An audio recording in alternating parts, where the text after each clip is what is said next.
Hi, welcome to Richard Kabili YouTube channel, and for today's tutorial, I will be teaching you on how to adjust required movement and touch swipe gestures on iPhone X. But first, kindly subscribe to this channel and don't forget to hit the subscribe button and the bell to notify you for the new updates. And let's start. Using your iPhone X, from your home screen first, go to Settings. Then in the settings, scroll down and then find the accessibility and then tap.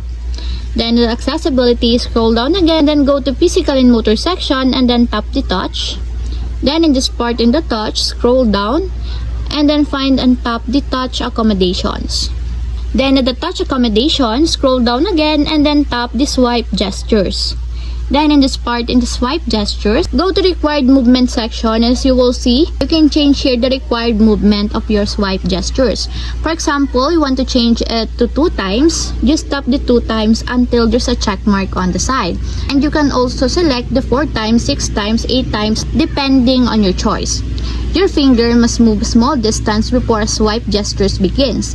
Increase the required movement to prevent unintended swipe gestures. And if you want to change it back to the default or the standard required movement, just tap again the standard, just like this, to enable. And that's it. We have successfully adjusted required movement and touch swipe gestures on iPhone X. If you have a question, click comment down below and don't forget to hit the subscribe button and the bell to notify you for the new updates. And thank you for watching!